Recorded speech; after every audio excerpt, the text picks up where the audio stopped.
Su principal competidor es el Toyota Land Cruiser Prado. Lo pronuncio como lo pronunciaría un vendedor, como los que dicen Nivea y como los que, claro, pronuncian las marcas en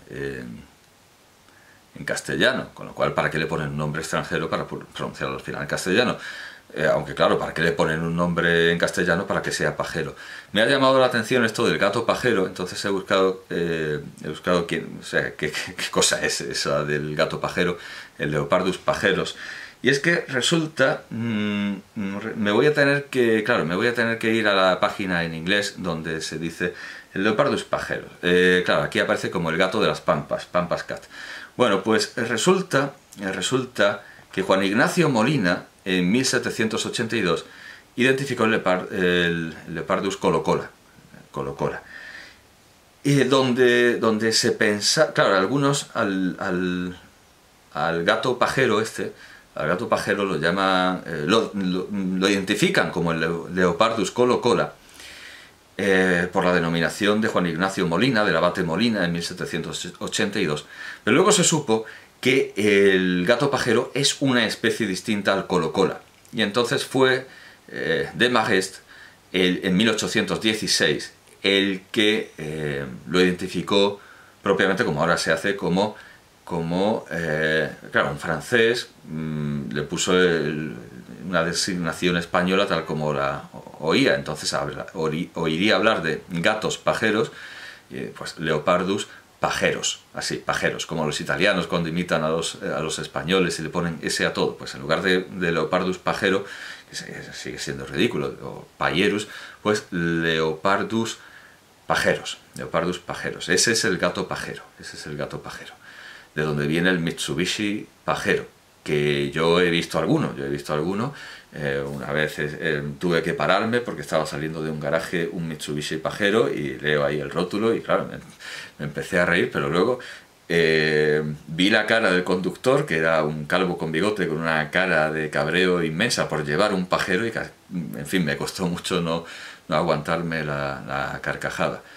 Un error, desde luego, un tremendo error que no creo que se subsane llamando a la obra, en lugar de el pajero o el pajar, los profetas de la paja. O sea, me parece una traducción delirante que desde luego empeora el efecto ridículo. No sé si en Barcelona en aquel tiempo, en 1970 y... Claro, he dicho...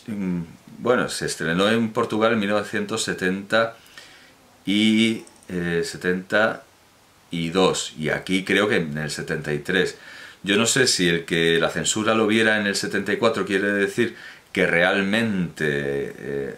no, perdón, claro, porque decía... No.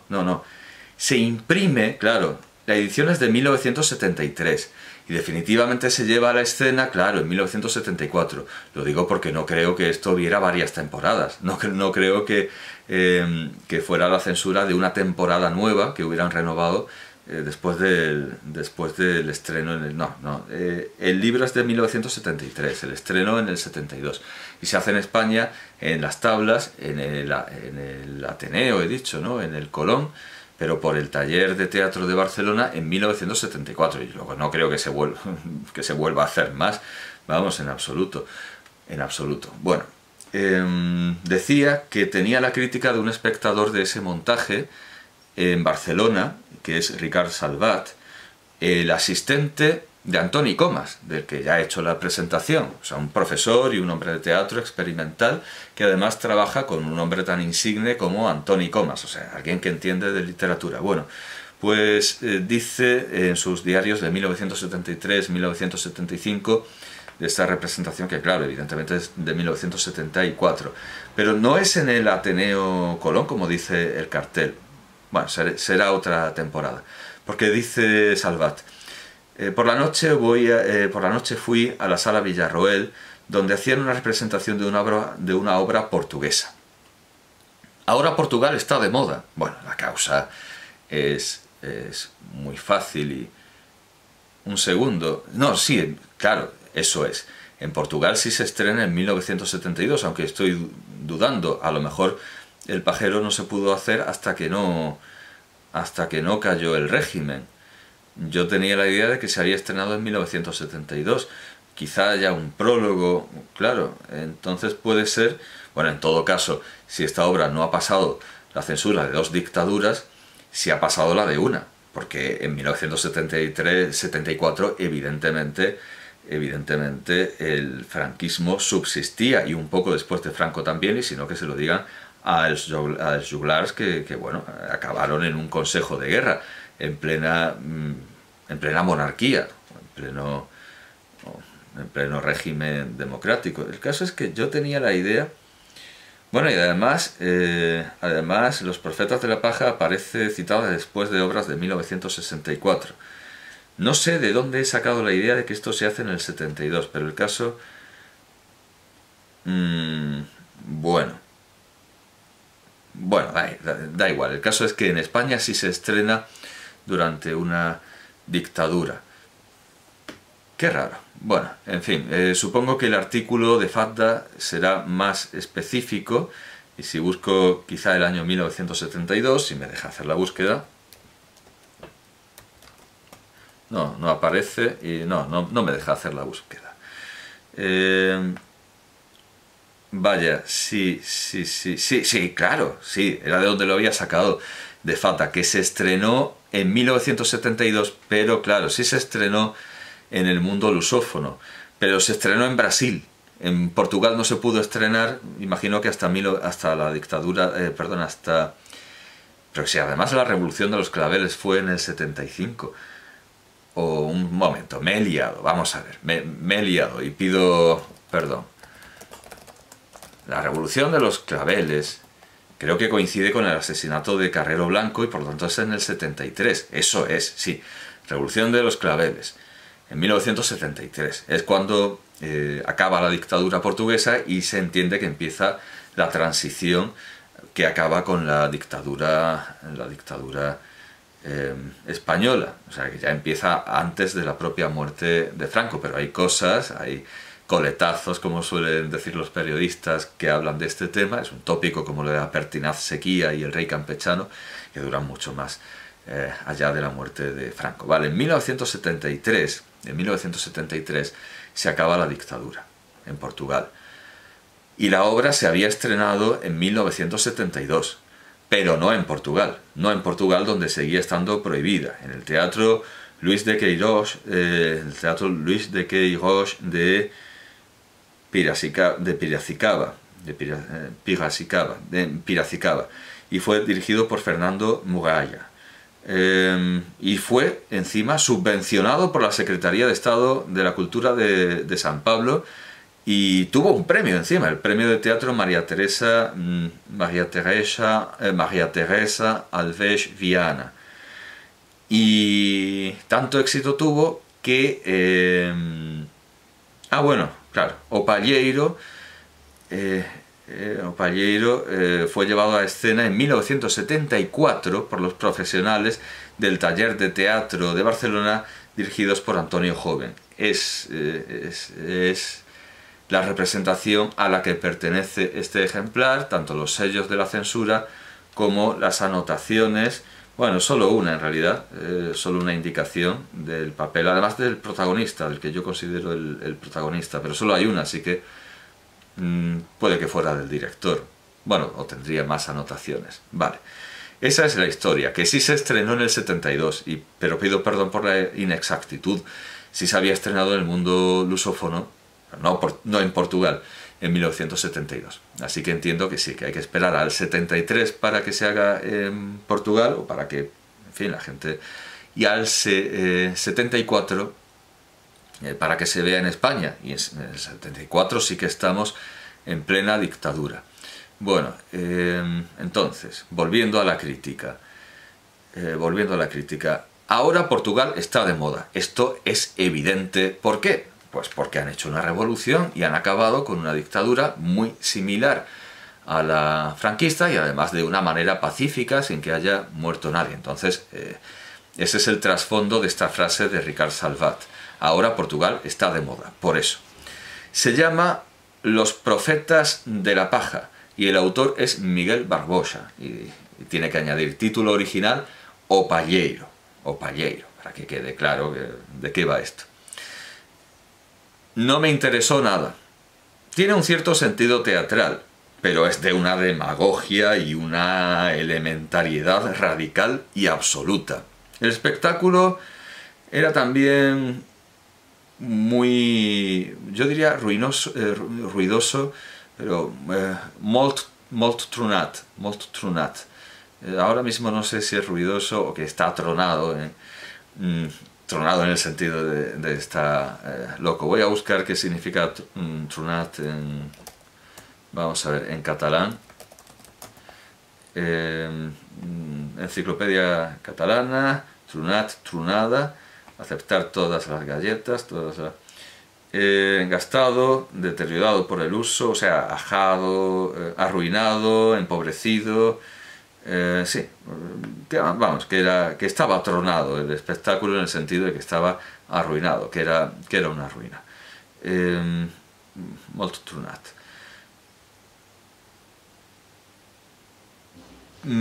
Más aún, perdón, anodino y vulgar. Al menos el texto se lo sabían, y eso siempre es de agradecer. O sea, bueno, por lo menos, bueno, es lo mínimo que se puede pedir a unos actores. Estuve con toda la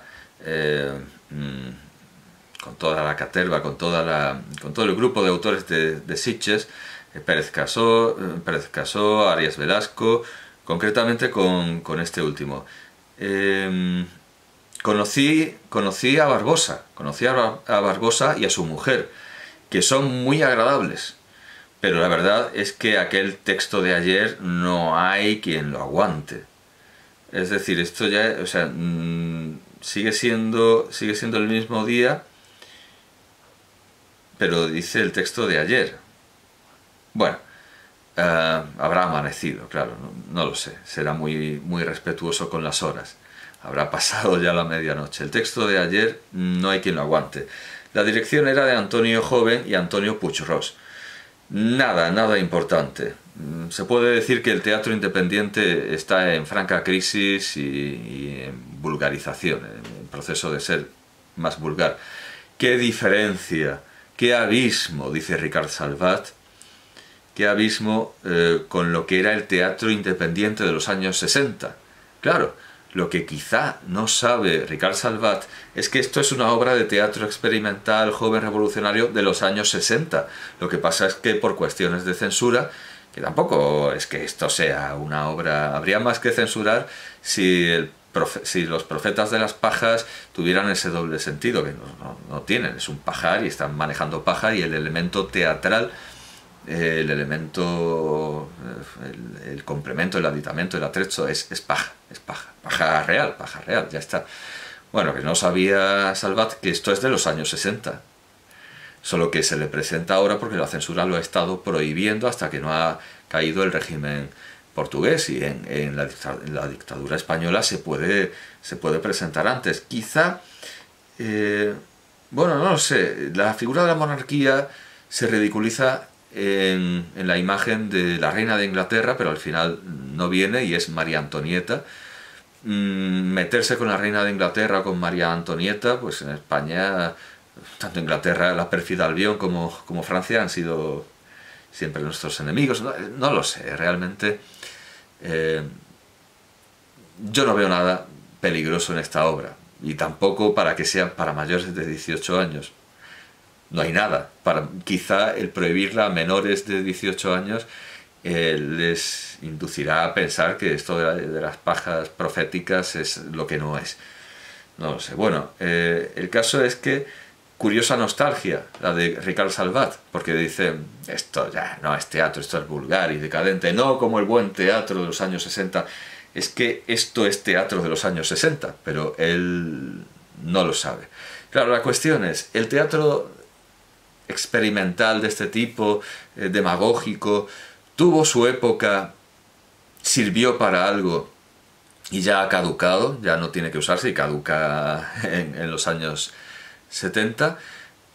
Hombre, yo negaría las dos cosas. Ni sirvió para nada, ni sirvió absolutamente para nada, y prueba de ello es que puede hacerse en la España franquista, en la Barcelona de Franco. No cambia nada la sociedad ni nada parecido. Y por el otro lado, niego que caduque, porque el teatro de agitación que va contra las dictaduras, contra el totalitarismo, aquí más bien va contra los potentados en general, ya sean, ya detenten el poder o los bienes de producción, pero más que el poder, es una sátira contra los señoritos, eso es, contra los señoritos del mundo que pueden hacer lo que quieran con los de abajo, usando la expresión de Azuela, a quien también tendré, desde luego, mucho gusto en presentar. Eso no caduca, siempre va a haber situaciones de poder, gente que usurpe, que detente lo que no le corresponde, siempre va a haber tiranías, eso no puede caducar, es universal. Y precisamente estas obras, gracias a la censura, si es que se le puede agradecer algo a la censura, tienen que ser elípticas y tienen que ser oblicuas y no decir las cosas directamente, con lo cual se ganan con más facilidad la universalidad y el poder aplicarse a cualquier dictadura, a cualquier tiranía. Entonces no creo que caduquen. Otra cosa es que sean muy planas a pesar de ese intento de fantasía, pero es una fantasía, un poco fantasía porque sí, un poco como Jacinto Grau, más que Beckett, por supuesto. Bueno, termino la crítica. ¿Qué diferencia, qué abismo con lo que era el teatro independiente de los años 60? Se puede decir, vale decir que si comparo este espectáculo con cualquiera que hubiera visto del grupo Bambalinas, había una cierta diferencia. Y eso que Bambalinas no era de los mejores, ni era muy cuidadoso en su trabajo. O sea que Bambalinas también era una... Pero bueno, en fin. Con todo, sin embargo, dice Salvat, era toda otra cosa. Era un altre to. Otro rigor. Un muy diferente sentido de la exigencia. O sea, está añorando de los años 60, pero es que esto, insisto, esto es una obra de los años 60, la producción, ¿no? Pero claro, la producción dice que, bueno, por lo menos se sabe el texto. Entonces, bueno, pues a nadie se le escapa que si el título no hubiera sido tan chocante, yo ni habría comprado el libro, ni habría presentado al autor, ni estaría haciéndole... Claro, más bien estoy observando este libro como una curiosidad, como traducción extravagante, profundamente extravagante, pero también como testimonio y defensa de un teatro que sin duda fue apreciado por sus defectos y olvidado por las pocas virtudes, pero alguna tiene que sí tenía. La agitación social por la que fue admirado este tipo de teatro era un defecto, porque era una agitación completamente inoperante, inocua. Así que por eso no había que admirar este teatro. Y en cuanto a rasgos universales, creativos, poéticos, imaginativos, que indudablemente tiene este teatro, pues bueno, eso al público le daba bastante igual. Y sin embargo es la única razón que puede hacer, la única razón que puede tener el que sigamos leyendo obras como esta, de Miguel Barbosa. Así que nada, aquí termina mi presentación de Miguel Barbosa y su pajero, que en realidad es pajar. No hubiéramos llegado al extremo de llamarlo Montero, como el Mitsubishi, pero quizá llamarlo Almiar hubiera supuesto una calificación inferior a la de prohibido para menores de 18 años.